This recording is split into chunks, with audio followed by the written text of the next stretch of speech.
Muy bien, pues dada la orden por don Ricardo Pastor, muy buenas tardes a todos, gracias por estar aquí un día más.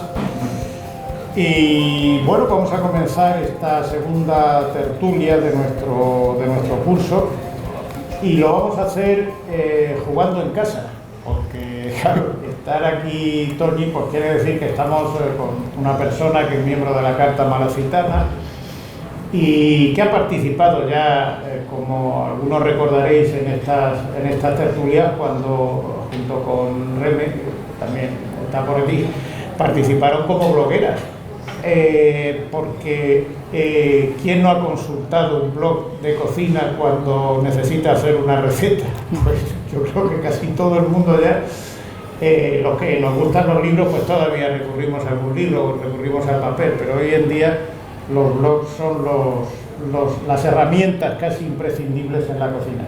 Pero hoy vamos a hablar de un libro, porque es muy interesante el que, independientemente de la digamos, facilidad que existe hoy en día a través de las redes sociales de ofrecer oportunidades y posibilidades, pero siempre existe el reposo del libro. Yo siempre pienso, en cierta ocasión, hablando con un político muy conocido, Reyu, me decía que cuando había algún acontecimiento importante había que esperar a que saliese un libro para que nos lo explicase. Porque los acontecimientos, leemos la prensa es urgente, rápida, inmediata, va cambiando, va generando matices y todo eso luego llega un señor, lo compila en un libro y lo deja ahí asentado para poder reflexionar y poder pensar más. Yo creo siempre que un libro es imprescindible en cualquier actividad humana, pero en fin, esos son criterios que parece que se van quedando un poquito relegados en estos tiempos que corren. Bueno, hoy tenemos aquí, como decía, un libro que se llama Cefalópodos, en la cocina de Toñi Sánchez. Cefalópodos, que son unos animales que en la traducción en griego sería cabeza con pies. Sería la traducción exacta de estos animales. Y curiosamente hay que decir, creo que es Fernando Sánchez el que lo afirma también, que no es precisamente un producto del que se haya hablado mucho. Los cefalópodos, los calamares, los pulpos, nos los comemos en elaboraciones generalmente muy sencillas, no nos complicamos mucho la vida con ellos. Eso quiere decir que el propio producto está rico. Pero quizá en este libro vamos a encontrar algunas sorpresas, me da la impresión de que vamos a encontrar algunas sorpresas que van a diferenciar o que van a ampliar nuestro conocimiento acerca de estos animales. ¿Qué decir de Toñi? Bueno, Toñi, aparte de su blog, Mi Cocina Carmen Rosa, pues es una mujer que ha viajado mucho, que ha viajado por la superficie de la Tierra y por debajo de la Tierra también, es decir, que a estos animales los conoce en su hábitat, y eso creo que es muy importante, y eso se va a notar a la hora de leer este libro. Se va a notar que el conocimiento es profundo y que hay una especie de corriente, ahora mismo lo estábamos hablando, de corriente, digamos, como afectuosa, independientemente de que productos para ingerirlos, ¿no? Pero una cierta corriente afectuosa hacia los animales en su hábitat. Yo, que no soy tan experto, pero que modestamente también me he metido muchas veces debajo del agua y he admirado a estos animales en su ambiente, he de reconocer que son absolutamente fascinantes verlos en su hábitat. Evidentemente, como también me gusta la gastronomía, también es fascinante ingerirlos y comerlos en alguna de las elaboraciones de las que ahora vamos a hablar. Como digo, Toñi ha viajado por muchos lugares, ya no ejerce su profesión que ejerció durante muchísimo tiempo, y ahora se dedica precisamente a la promoción, a hablar, a tratar sobre la gastronomía y la cocina. Precisamente creo que es el viernes, ¿no? Cuando tienes un compromiso el viernes, sí, en el Museo Carmen Thyssen a las 7:30 de la tarde, donde va a hablar de la dieta mediterránea. interesante charla, interesante cita para este próximo viernes. Bueno, Toñi, bienvenida, muchas gracias. Este micro, sí, que nos será... Muchísimas gracias a ti, Marcos, por esta presentación, a la Carta Malacitana, a todo Antonio, a Jesús y a todos ustedes por estar esta tarde aquí acompañándome a bucear por este mar que llamamos la editorial y yo Cefalópodos en la cocina de Toñi Sánchez. Espero que les guste. Y bueno, vamos a charlar un poco. Hay que decir que la editorial es la editorial Anáfora, que Laura Asís ha hecho las ilustraciones, ha ilustrado el libro. Y bueno, la primera pregunta que a mí se me ocurre, es decir, uno cuando se acerca a la gastronomía, ¿cómo se te ocurre hacer esto, de ponerle este nombre, cefalópodos, y hablar precisamente de este tipo de animal? Bueno, pues esto tiene una historia muy unida a dos personas de la Carta Malacitana. Fue en una reunión en la Diputación de Málaga, concretamente, no me pregunten en qué año, ya hace 3 o 4 años, y Fernando Sánchez, nuestro Fernando Sánchez, me pidió que hiciera un libro sobre cefalópodos, y lo iba a proponer inclusive a la Carta Malacitana, y hablando con Jesús, tomándonos una cerveza allí en la Diputación, surgió la idea. Yo empecé a escribirla, empecé a darle forma, y bueno, pues eso con el COVID, etcétera, etcétera, pues quedó todo totalmente aparcado hasta que me conoció Miguel Ángel Magnani. Yo le digo que él es magnánimo, es el propietario de Editorial Anáfora, que supo de esta idea y me pidió realizarla, me pidió hacerla papel. Y bueno, pues la verdad digo que magnánimo porque yo nada más que he puesto las recetas, el escribir, las fotos y poco más. El resto lo puso él, ya sabemos lo que vale publicar un libro hoy en día, y la verdad, ahí se quedó la cosa. Yo no sé ni lo que habrá costado, pero se ha hecho con mucha ilusión y con mucho cariño por parte de todos los que han tenido algo que ver con esta publicación. Sí. ¿Es un recetario al uso o es algo más? Para nada, yo tenía muy claro de que yo no quería hacer un recetario, no quería hacer un recetario de cocina. Sí es cierto que sí quería que fueran recetas que yo hago en mi cocina, de ahí el nombre, los cefalópodos de la cocina de Toñi Sánchez, o sea, lo que yo cocino. La gran mayoría, lógicamente, son recetas tradicionales. Yo quería salvaguardar recetas como por ejemplo la jibia en salsa de melsa. Me enorgullezco de haber podido explicarle a grandes chefs de aquí de Málaga, no digo nombre, pero no me importa, ellos saben, bueno, sí, lo puedo decir, ¿no? Cristina y Diego de Palodú, que no sabían lo que era la melsa, y por ejemplo asar al fuego, al calor de las brasas, las cabezas de los pulpos con todo su interior, con toda su... digamos que su cerebro y sus corazones, ¿no? Y comerse el interior del pulpo tal y como hacía mi abuelo materno. Bien, es cierto que la cocina no tiene fronteras, pero ha de tener raíces, y esas fronteras digamos que me las puso también el hecho de mi gusto por la gastronomía y por grandes chefs, sobre todo de aquí de Málaga. En el libro hay recetas que he aprendido de Pepo Frade, hay recetas de Juanjo Carmona, que está en Cábala, hay recetas de Pablo Ramón Caballero de La Anchoeta, y bueno, otras recetas que lo que nos pasa a los que nos gusta la gastronomía. Vamos aprendiendo día a día, poco a poco, y voy cocinando en casa. Vamos a empezar a hablar del origen, ya que sí. Tú eres buceadora, sí. Te gusta meterte bajo el agua y ver a estos animales en su ambiente. Sí. ¿Tu animal favorito? Mi animal favorito, y pienso que tiene que ser un verdadero animal de compañía, es el pulpo. De hecho, siempre lo digo y es verdad, desde hace más de 25 años yo tengo un peluche en mi mesita de noche que es un pulpo. Cuando presenté el libro en 101 Televisión, en el programa Llegó la Hora, con el que colaboro desde hace 5 años cada miércoles hablando de gastronomía, yo me llevé mi pulpo. Y hoy me lo iba a traer aquí, pero sinceramente me ha dado vergüenza, porque pensé, bueno, ¿qué van a pensar de Toñi? Pero sí, es mi mascota. Yo empecé a bucear hace 25 años, en apnea. Ya a los 2 o 3 años hice mi curso de buceo, tengo la titulación SSI.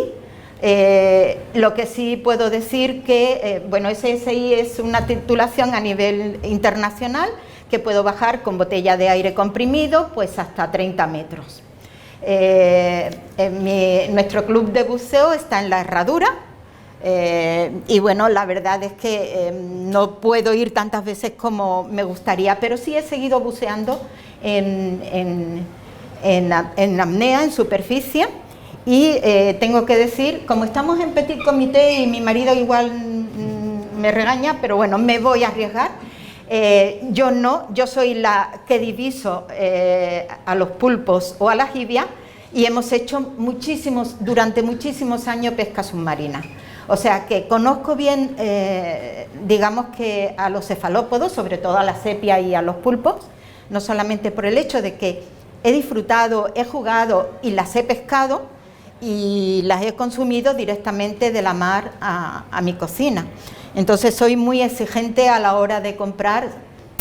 Siempre hay que ser exigente con los productos de cercanía, de sabor a Málaga, de los sabores de nuestra tierra y de la mar, pero en esta ocasión de jibia y pulpo y calamares no soy demasiado exigente. Le vamos a tener que decir a Leonor Garciagua que le ponga el sello de sabor a Málaga a cada uno de las piezas que nos encontramos en las pescaderías. Y de esos cefalópodos, independientemente del afecto, por así decirlo, a la hora de cocinar, ¿cuál es el más agradecido? Para mí, sin lugar a dudas, la jibia, la sepia, también el calamar. El pulpo yo cada vez lo fui cocinando menos por el hecho de que bueno, os voy a contar una anécdota. Mi hija comenzó con 7 años, ahora tiene 30 y tantos, a bucear. No había traje de neopreno para ese tamaño y le compramos un trajecito de windsurfing, con sus gafas, su aleta, su tubo. De eso sí había, pero de traje no. Entonces yo, claro, iba al mercado, como hago cada sábado, iba con ella. Y con el paso del tiempo, con 8 o 9 añitos, ella íbamos por los puestos de pescado y cuando veía el pulpo decía, mamá, eso no lo compre, qué mala cara tiene. Y yo, niña, cállate. Claro, el pulpo sale de color marrón, es de color marrón. Cuando llega al puesto, al mercado, llega blanco y es que se pone blanco del susto que pasa al animal cuando se va a morir. Entonces, claro, mi niña decía, ese está muy mala cara, no lo compré. En serio, el pulpo cada vez lo he consumido menos, cada vez lo compro menos y cada vez lo cocino menos. Y la jibia para mí es, digamos que el que más me gusta cocinar y eso se nota en el libro. Hay que ser, yo he dicho que estos animales normalmente no somos muy sofisticados a la hora de cocinarlos, pero hay que adentrarse, hay que trabajárselos para poder hacer más cosas de lo que aparentemente podemos hacer con ellos. No necesariamente, o sea, son fáciles de cocinar, aparte de que cualquier receta que encuentren aquí en Cefalópodos o en cualquier blog de cocina de cualquier compañera, de Reme, de María Ángeles, de cualquier compañera, si nosotros lo hacemos, cualquiera lo puede hacer. Eso yo siempre lo digo. Cocinar no es difícil, todo es ponerse, todo es hacerlo y todo es tener tiempo, buscar tiempo. Y no es primordialmente... Hombre, sí te digo un secreto, el pulpo para que esté tierno hay que congelarse previamente. Antiguamente, cuando en el palo había roqueos, porque el palo Hoy en día hay unas calitas preciosas. No, en los años 60 en mi palo era chinorros. El mar llegaba hasta la orilla y eran chinorros, y sobre todo en los dos arroyos, que lo que había era bolillos. No digamos en Pedregalejo, que de ahí le viene el nombre del Pedregal, porque las piedras llegaban al mar, o en la playa de los Almellones. Ahí se pescaban mis tíos, yo los recuerdo como si lo estuviera viendo, y bueno, y también en el puerto de Málaga, mi marido, mi suegro lo hacía, pescar la jibia al paseo. Eso es coger una hembra viva, la cogían, la amarraban y la paseaban por el mar, y entonces el macho acudía y era cuando sacaban. Esa técnica de al sacar los pulpos del mar o la jibia, a los pulpos le daban una buena paliza, sí es cierto, para ablandar, digamos que la carne. Pero si se congela, una vez que se ha congelado y se tiene un tiempo congelado, el pulpo sale súper tierno. No hay que congelar jibias, por ejemplo, no hay que congelar calamares, cuanto más fresco y mejor. Háblanos un poco de recetas que tú veas o que hayas plasmado en el libro que sean muy de aquí de la tierra, que vayan con muchos elementos de la tierra. Sí, acabo de decir la jibia en salsa de melsa, por ejemplo, ¿no? No sé si sabrán lo que es la melsa. Vamos a explicarlo porque yo me he quedado tal cual. Bueno, la melsa es la parte, verás que ahora no me voy a acordar el nombre. El vaso, perdón, no me salía. Es el vaso, la melsa es el interior del vaso, es el líquido que rellena el vaso. Es de color crema, es de este color, un color crema amarillento, con un sabor realmente increíble. Si existe el sabor umami, que ya está científicamente comprobado que existe, es el de la melsa de la jibia. Es un sabor único, increíble. Entonces esa melsa, sabiéndola sacar, se le añade a la salsa, una simple salsa, un refrito, tomate, pimiento, cebolla, un poquito de ajito, su vino blanco, el vino de Sierras de Málaga, ojo. Y los tomates del Valle del Guadalhorce, si puede ser el de huevo de toro, mejor que mejor. En definitiva, con un buen refrito, echarle esa melsa le aporta un sabor único, un sabor increíble. Entonces esa receta a mí me la enseñó a preparar. Bueno, es que hoy en día todo el mundo decimos, es que es la receta de mi madre. Todo el mundo tenemos madre y todas nuestras madres han cocinado. Pero da la casualidad de que mi madre era hija y nieta de jabegotes, de gente de la mar. Y en su más tierna juventud, lo que pasaba en los años 30, 40, ella trabajaba en los freidores que había en el palo, en el fridor. Entonces estaba todo el día haciendo, pues conservas, manojitos de boquerones fritos que se enlataban y se mandaban al resto de la península, incluso de Europa, o boquerones en vinagre, o no sé, otra cosa que también, las anchoas, ella me enseñó a anchovar, o hacer las lasas, que no las arencas, eran las lasas, no eran las sardinas, no se arencaban las sardinas, se arencaban las lasas. En definitiva, ella me enseñó a amar y a reconocer los productos de la mar, que con el tiempo, bueno, pues ya mi marido me enseñó a bucear, me enseñó a navegar en un barquito que teníamos por allí, por el faro de Calaburra. Era pequeñito, con un motor de 40 caballos, con 2 remos. Y bueno, la mar es mi pasión y eso se ve en este libro. Tú has viajado mucho, has conocido otras costumbres, otras gastronomías. Sí. ¿Estos animales están presentes? Sí.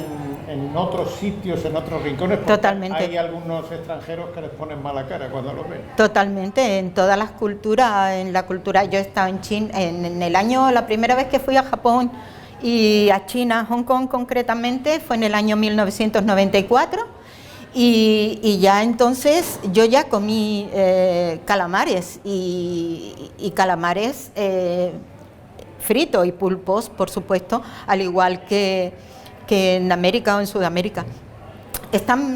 Son animales que están prácticamente por todos los mares.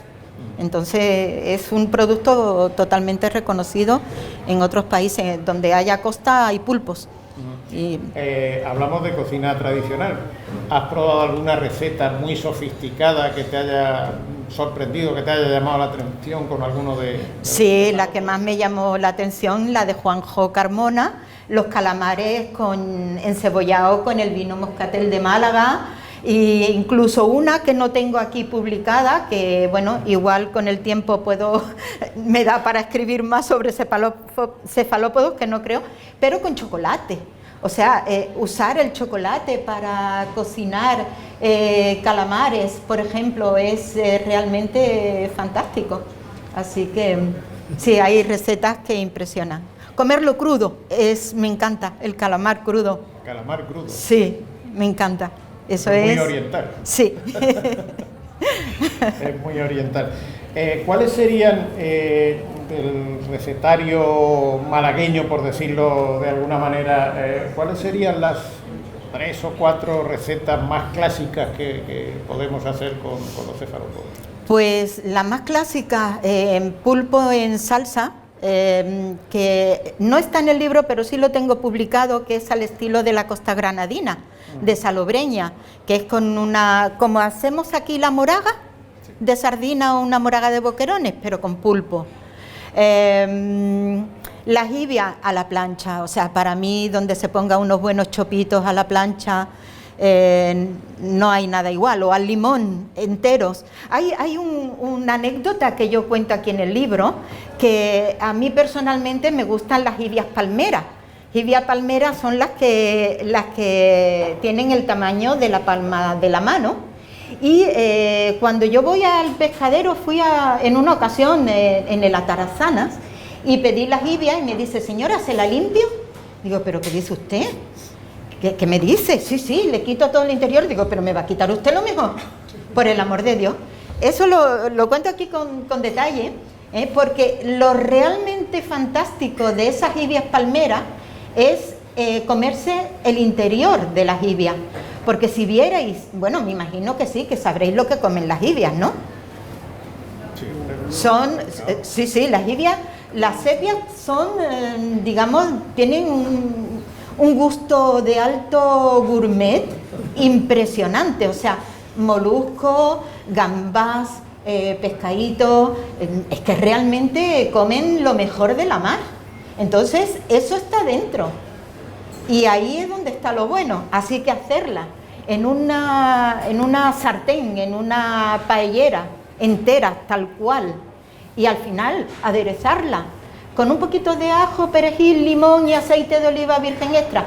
El aceite de Málaga siempre, por favor, y no nos apuremos porque el aceite esté caro, quitémonoslo de otras cosas. Todo esto lo digo los miércoles en Llegó la Hora. Hay que tomar aceite de oliva virgen extra. Esas jibias es espectacular, es lo mejor que se puede comer en cuanto a jibia. Cuanto menos se tenga de laboriosidad la receta, más sabroso está. Y no hay que limpiar. Y no hay que limpiarla, nunca. Eso queda ahí. Vamos, ni el pico, El pico se lo dejo. ¿Son dos nombres para la misma especie o no? Sí, bueno, son sepia, choco, chopo, chopito.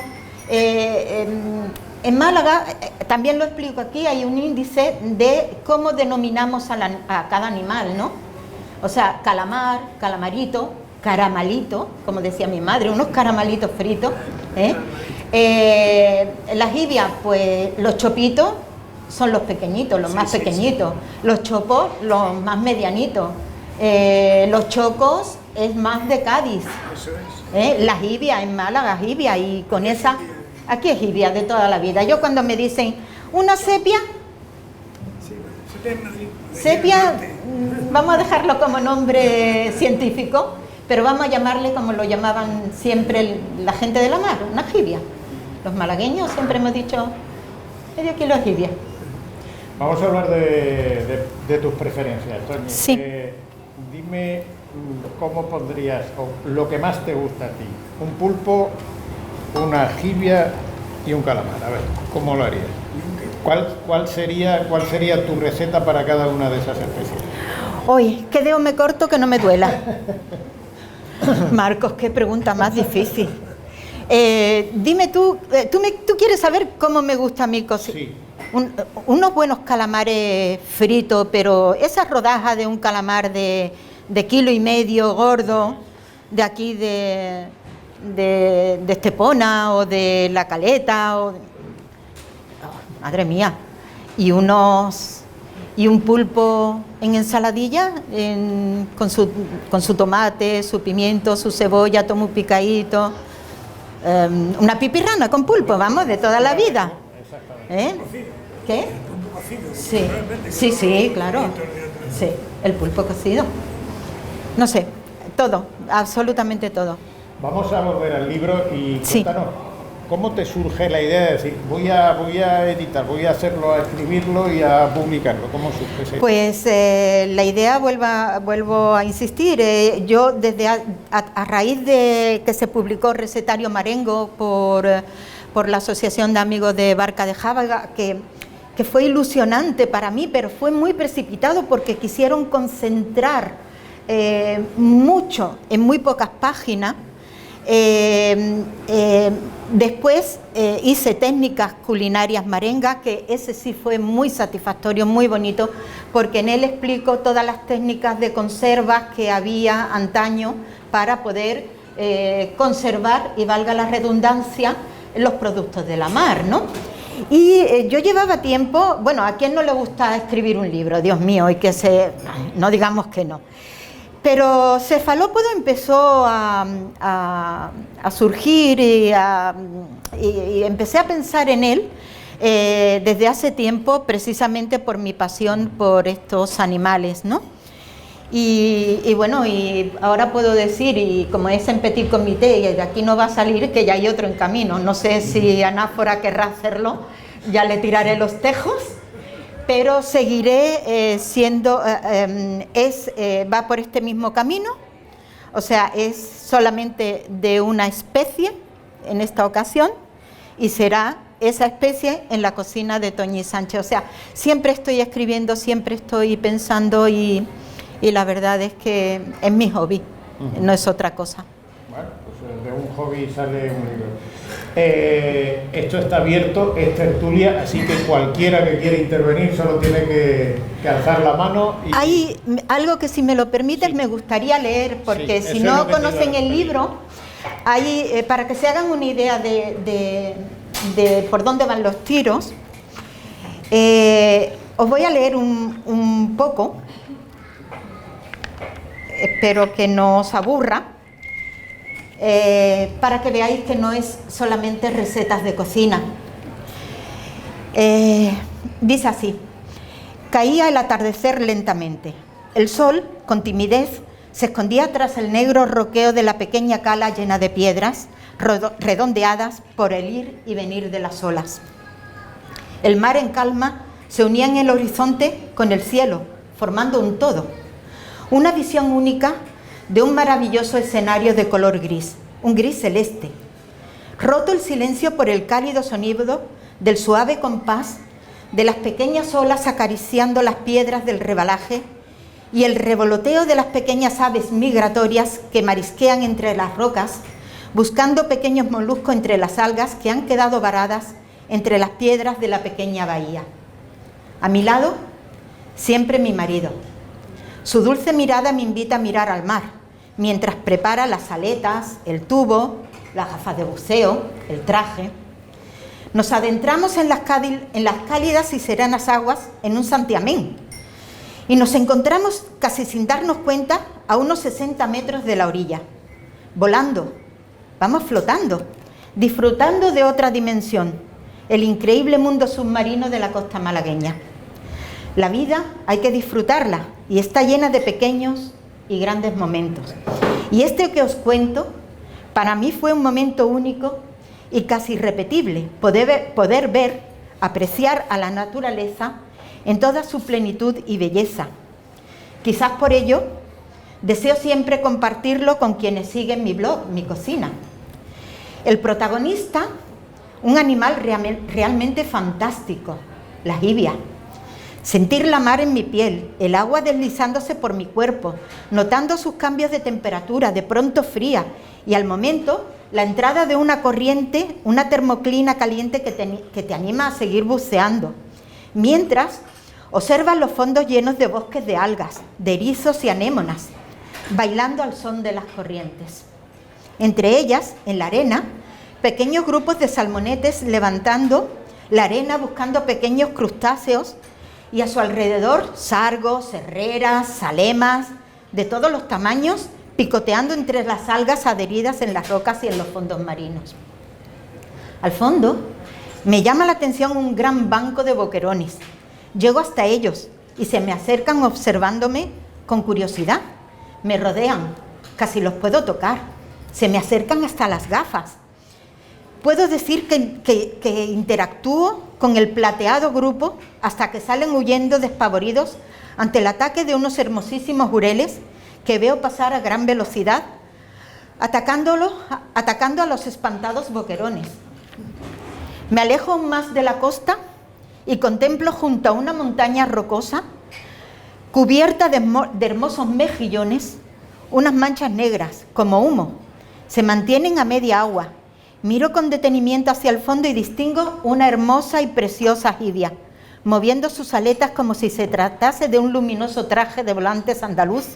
Con arte y elegancia va cambiando de color. Aviso a mi marido con un movimiento de mi mano. Este es el movimiento "Ay, jibia". Sobre el agua, signo inequívoco entre nosotros para comunicarnos. Con ello le digo: "Jibia". Mientras llega hasta mí, sigo mirando y ante mi sorpresa no hay una, hay dos. Pero qué maravilla, no son dos, son cuatro. Cuatro increíbles sepias cambian de color, se mueven, luchan sin fiereza. Entre ellas, las dos más grandes muestran su fuerza y tesón, y una más pequeña solo mira, la cuarta se mantiene quieta en el fondo arenoso, hasta que la más grande, con suavidad, la protege, la acaricia y galantea colocándose delante.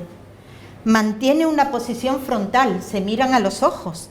Durante un corto espacio de tiempo están apareándose, mientras las otras dos nadan a una distancia exponencial. Bueno, hasta aquí voy a leer porque si no me enrollo. Pero sigue. Esto es la verdad, ¿eh? Esto lo hemos visto muchas veces y yo animo a que muchos de ustedes se puedan poner unas gafas, un tubo, ¿verdad, Marcos? Un tubo y una gafa, no hace falta más. Hacerlo en apnea es una auténtica delicia. Luego ya viene la sofisticación de los hijos y todo eso, pero es una auténtica delicia. Me estaba recordando mis tiempos también de buceo, con ese paisaje también descrito, de ese paisaje de fondo marino. Ahora cuando estabas hablando, estaba mirando a Jesús. Oye, un calamar en espeto también está bueno. Pero con caña, por favor, yo cada vez que veo un espeto, aunque sea de un calamar metálico, es que me muero. Ya me estoy volviendo maniática, Jesús, por tu culpa. No, como vaya a un merendero, que no chiringuito, por cierto, como vaya a un merendero o un restaurante a pie de playa, como tengan metal, no como espeto. Este año me he comido uno nada más. Uno. Hay que poner remedio. Sí, ahí se puede espetar. Antes nunca se espetaban, ¿eh? Siempre los calamares se hacían en las casas, en una especie de plancha o sartén, y los pulpos a la brasa, al calor de las brasas del olivo. Es como una especie de avance gastronómico. Sí, yo pienso que eso surgió con el tiempo, ¿no? Porque yo de pequeña, yo no sé ustedes, o más o menos los de mi edad, ¿no? Pero eso va asociado no solo al calamar, sino a la evolución de espetar otras especies. Sí, efectivamente. Porque la sardina es un plato de hambre que es para darle de comer a los churumberos. Antiguamente no se espetaban. Espetar lubina, que la lubina, la carne es muy fina, muy blanca. Nunca se ha espetado lubina. Y los sargos, las herreras, el pescado grande siempre en un asador y al calor de las brasas de los troncos de olivo, por favor, no de carbón, que eso es otra. Bueno, intervenciones por aquí, pide la palabra. Un momento, que vamos a utilizar micrófono porque al estar en esta forma los de allí no se enteran. Hola.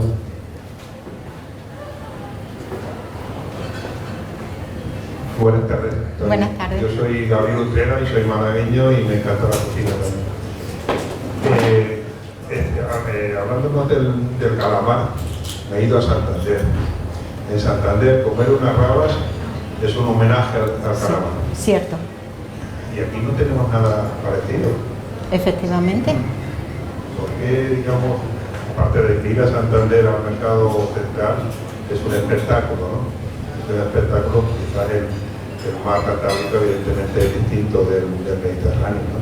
Más bravo.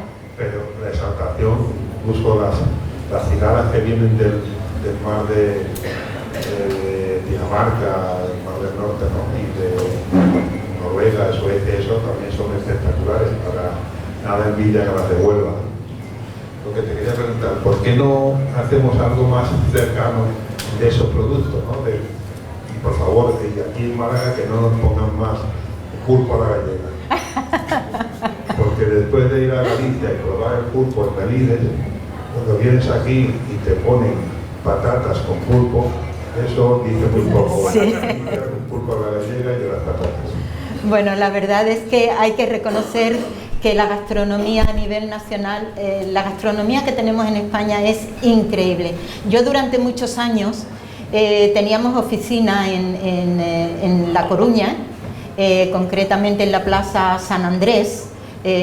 Bueno, yo es que era directora comercial de Orient para toda España, entonces yo tenía que ir por las delegaciones, teníamos delegación en Barcelona, en Madrid, en Coruña, en Valencia y distribuidores en toda España. Yo he viajado a Cantabria, como usted bien dice. Allí el marisco y el pescado son realmente fantásticos, al igual que las anchoas del norte, ¿no? O el boquerón o el bocarte del norte. Pero hay que tener en cuenta una cosa: en Málaga la mar es más salada, somos más salerosos. Yo he comido mucho, claro. Yo iba a Galicia y yo he tenido la fortuna, a Galicia, por toda España y por todo el mundo, de tener unos jefes muy generosos. Muy generoso. Mis antiguos jefes eran de las clásicas personas que a todos los empleados íbamos a hoteles no de 4, de 5 estrellas, grandes restaurantes, no me miraban nunca la cuenta. Entonces yo he comido en muy buenos restaurantes. Estoy hablando de los años 80, finales de los... ya empecé a viajar a finales de los 70, 80, 90 sobre todo. Y en Galicia, ese buen marisco, o como usted dice, en Santander, en Cantabria, las cigalas que la hacen con una especie de ajillo que le echan por lo alto, un refritillo que le echan por lo alto, pero no sabe diferente. Nuestro marisco es totalmente, ¿cómo le diría yo? Es más salado, tiene más salero, tiene otro sabor, pero sí que deberíamos de valorar más nuestra propia gastronomía.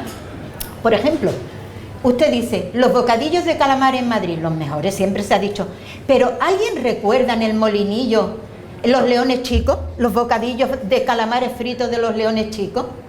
Si eso era lo mejor del mundo en los años 70, 80, no había otro bocadillo como ese y nadie freía mejor los calamares de Málaga que en ese restaurante. Estaba frente por frente al Museo Rando. Y traían los calamares del mercado de Salamanca, donde un primo hermano de mi madre y tío mío tenía un puesto. Mi tío Manolo, el de mi primo Manolo, que es vecino tuyo, Reme, él tenía el puesto de allí y los Leones Chicos le compraban el calamar allí en el mercado de Salamanca.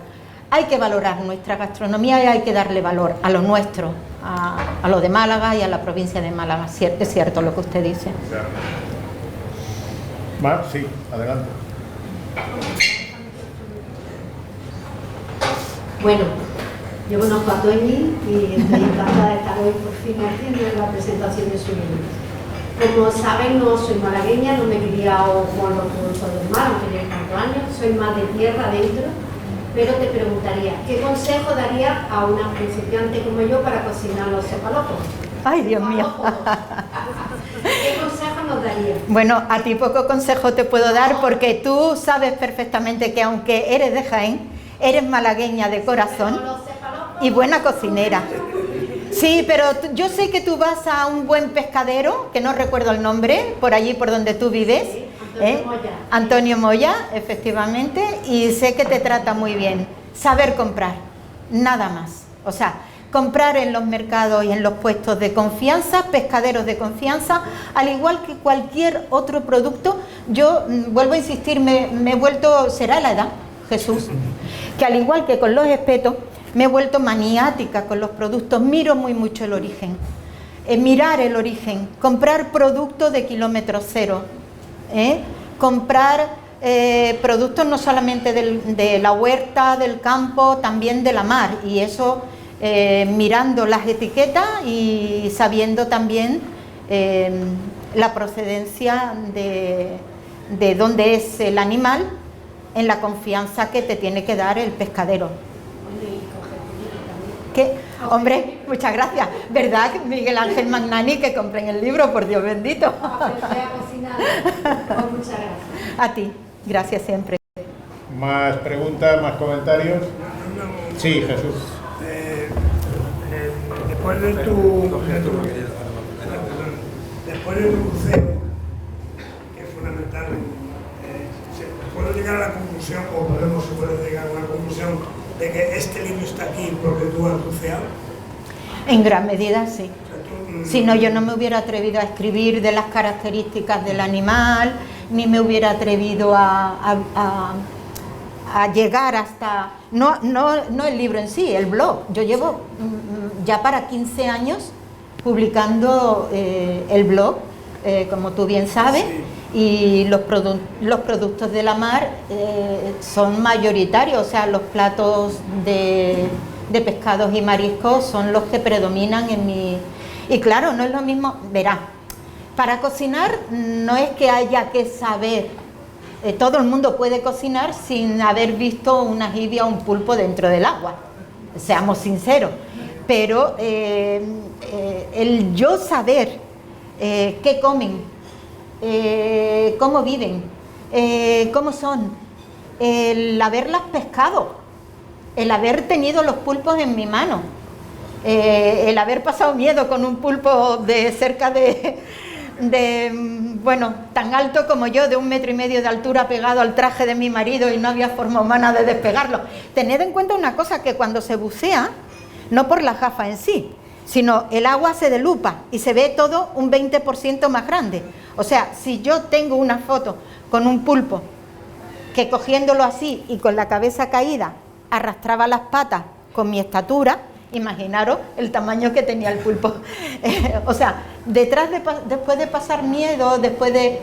pues todo eso te ayuda.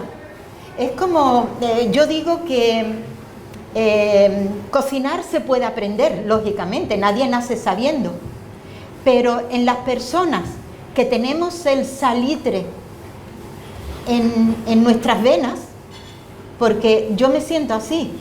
Yo antes lo he dicho, lo de la cocina nos tiene, no tiene frontera, pero ha de tener raíces. Mis raíces están en la mar, por parte materna. Parece que siempre olvido a mi familia paterna, que es del Valle del Guadalhorce, es de Alaurín el Grande, es de la zona de Alaurín de la Torre, y bueno, pues mi padre era un entendido del campo, y yo tuve un terrenito entre Alaurín el Grande y Alaurín de la Torre, y he cavado con él las habas y los chícharos, y con 10 años llevaba una piara de cabra por los montes de Jabalcusa. Todo eso se te va quedando, y se puede cocinar cualquier cosa sin ser buzo, o haber buceado, o haber plantado una papa.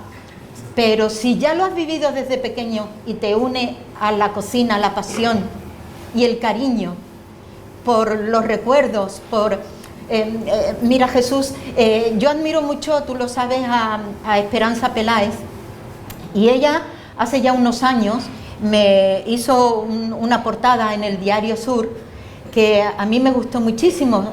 Salimos 3 personas, 2 señoras más y yo, y lo llamó cocina de madres, cocina con emoción. Eso es la cocina, es emoción, no es otra cosa. Si un cocinero va a la cónsula, por ejemplo, pero al final no tiene esa emoción y esa pasión por lo que está haciendo, no le saldrá nada bueno. Si una ama de casa no cocina con ese cariño y ese amor para las personas que está cocinando, algo le saldrá mal, no tiene que saber igual. ¿Sabes qué te digo? Sí, sí, sí. Pues lo mismo pasa con... A veces me ocurrió la reflexión, a mí no que iba leyendo esas magníficas páginas, bellísimas, muchas gracias. La evaluación, compartida, la evaluación, digo, da la sensación de que esa descripción que tú haces, ¿no? de la vivencia, viendo pasar los boquerones, los perseguidos por los jureles, la gimia que se te acerca y no sé qué, de que eso te dio un chute de... Sí, totalmente. Totalmente. Hay un detalle de los jureles que lo voy a contar. Antiguamente en el palo, yo no sé si aún sigue, y aquí en Málaga decía para estar, en vez de decir estás tonto, mi abuela decía estás jurelón. Yo comprendí con el tiempo, con el buceo, por qué se le llamaba estar jurelón. Es que son tontos. Son tontos. Los jureles están tontos. A mí me gusta mucho cuando yo he buceado, le pedía a... Bueno, yo siempre hay que llevar un cuchillo por si te quedas enganchada con algo. En fin, yo llevo un cuchillo aquí pegado en la pierna, pero yo lo dedicaba a coger mejillones, abrirlo o coger erizo y dar de comer. Entonces, hay zonas, yo voy buscando los roqueos de una roca, de un mejillón al otro, pues hay una distancia. Y siempre me seguían, quitando el interior de las huevas de los erizos o el mejillón a trocitos, vienen peces. Y hay momentos en verano que vienen bancos de jureles. Y además, es que se distingue el jurel del boquerón perfectamente. Yo los distingo dentro del mar, que ya es difícil. Sí, dentro del mar es más difícil. Y los tíos tontos, me iba al roqueo y todos detrás, pero quedaros allí. Cogía el mejillón, me iba a llevarlo, le comía, volvía por el mejillón y detrás mía, pero quedaros quietos. Son muy confiados, de ahí lo de esta jurelón. Bueno, son historietas. Más comentarios, Antonio.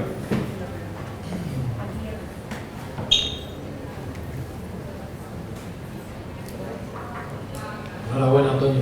Muchas gracias, Antonio. Me miras con buenos ojos siempre. Qué práctico es para todas las casas y todo lo que nos gusta la cocina. Muchas gracias. Yo te iba a preguntar sobre el futuro de los cefalópodos. Sí. Y sobre todo cómo, porque las recetas, tu recetario es de cocina tradicional. ¿El salto a la nueva cocina se ha producido con los cefalópodos? Sí, también el cefalópodo ha llegado a la nueva cocina perfectamente y está, si lo trabajan bien y los platos son, digamos que con estilo, es maravilloso. O sea, la cocina es algo vivo, la gastronomía es algo vivo, está en continuo crecimiento y en continuo movimiento. Desde los primeros cefalópodos que se consumieron, que me imagino que serían en las cuevas, en las cuevas de aquí de Málaga. Hace 30.000 años estaba demostrado que se comían no eran listos, las conchas, los moluscos, y comían cefalópodos. Hasta hoy en día, fíjate si la cocina ha ido cambiando, ha ido evolucionando y lógicamente tiene que ir evolucionando, no nos podemos quedar atrás.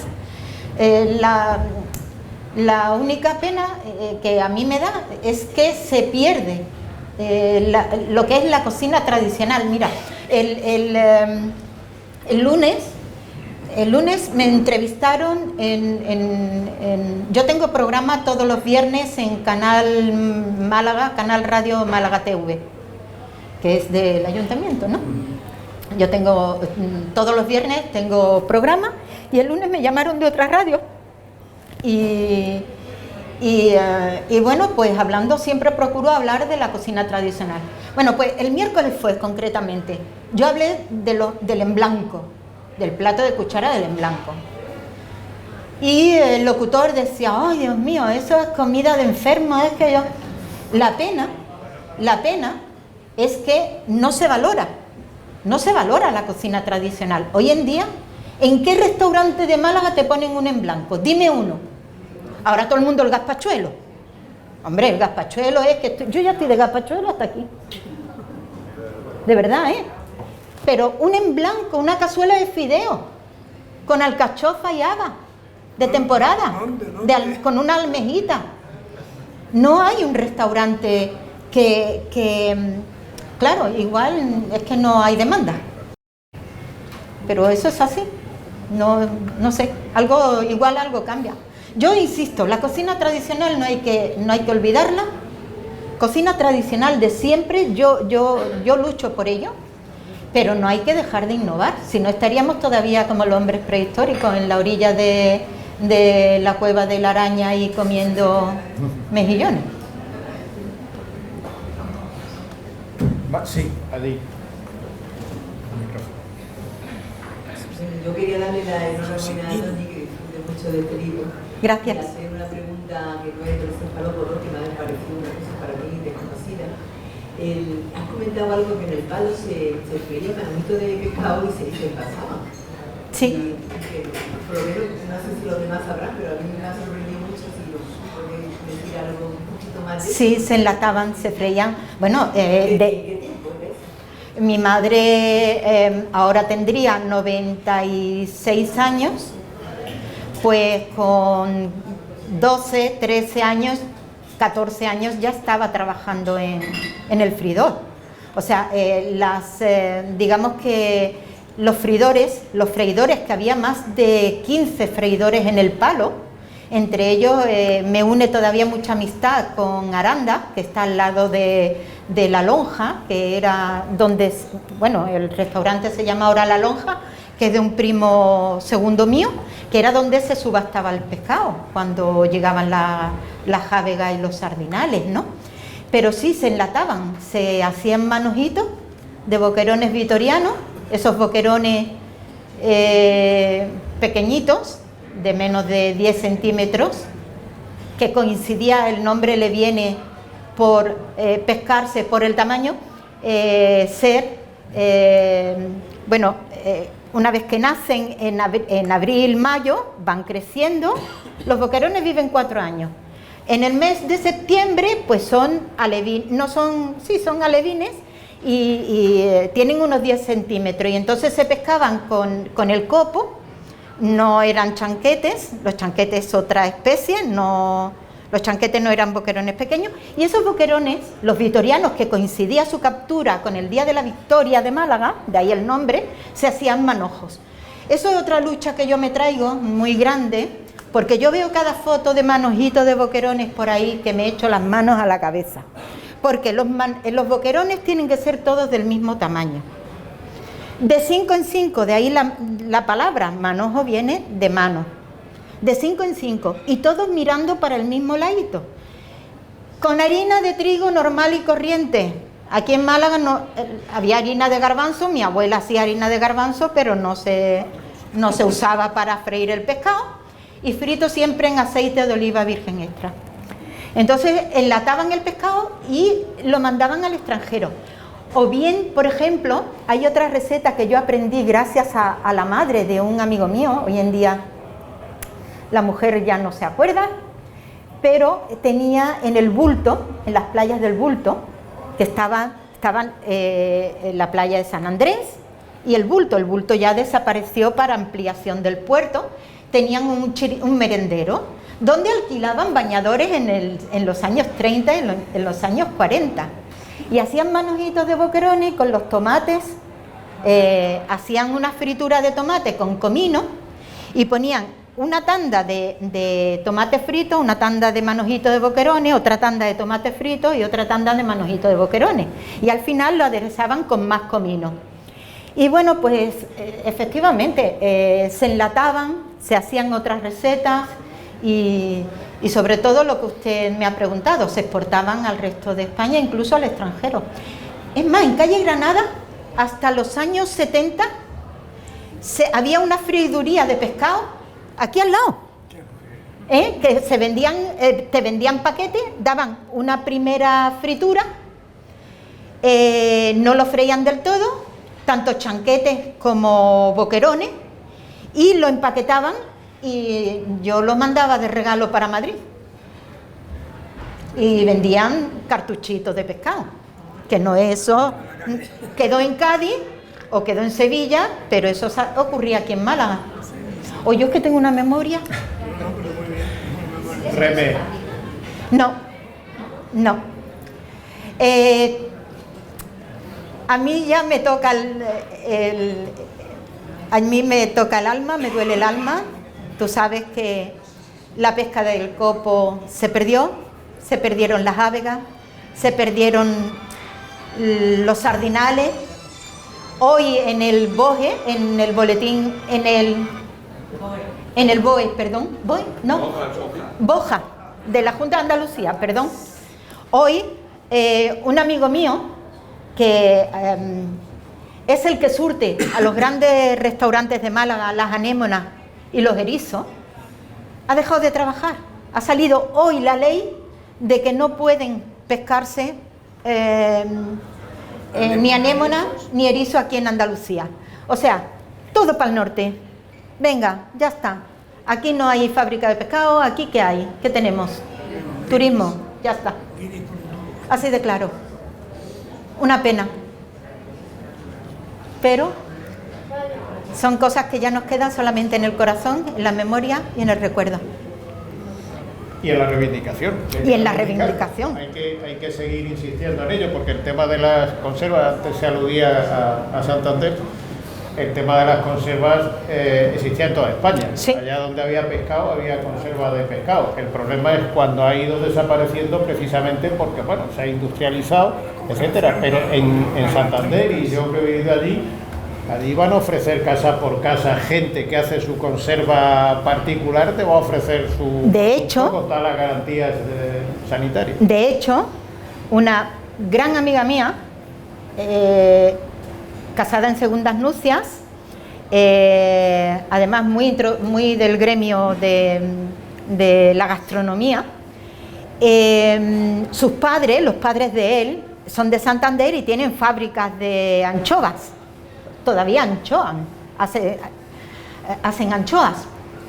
Y sus padres vinieron aquí a aprender cómo anchovar y pusieron la fábrica en Santander. O sea, como anchovar o como hacen las anchoas en el norte lo aprendieron del sur, porque no hay que olvidar que todas las técnicas culinarias marengas, la gran mayoría nos las trajeron primero los fenicios, después los árabes. O sea, la cocina andalusí es las técnicas culinarias que comían mi bisabuelo, nuestros bisabuelos, nuestros abuelos y nuestras madres, las que estaban pegadas a la mar o las que vivían de la mar.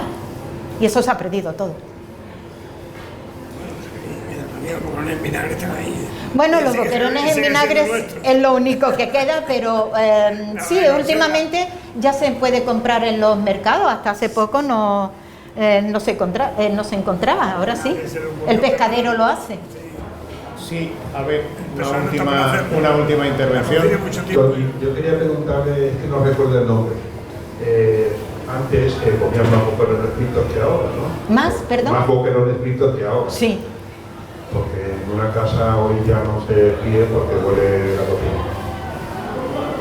Pero yo le quería preguntar, ¿cómo se llamaba aquel plato de boquerones fritos que se elaboraba de un día para otro? Que se le ponía... ¿El adobo?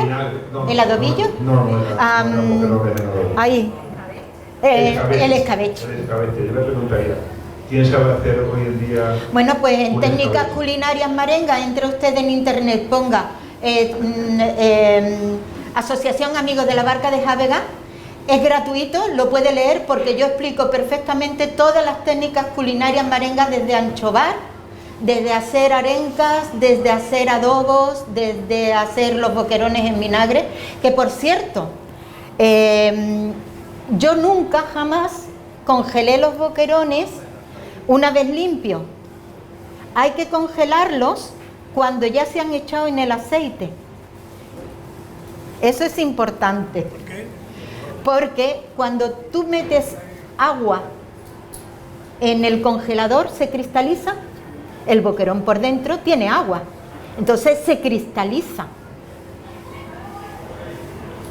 Cambia su textura totalmente, inclusive su sabor. Una vez que tú lo has limpiado, lo has preparado, lo has cubierto de aceite de oliva virgen extra y lo congelas, ese aceite le protege, es una cobertura que protege al animal o a los lomos de los boquerones y no les ocurre eso, no le llega el hielo. Y al congelador le sirven para matar anisakis. Por supuesto, Como si hubiera hecho así. por supuesto, siguen congelados. Muy bien, pues Toñi, ha sido un placer.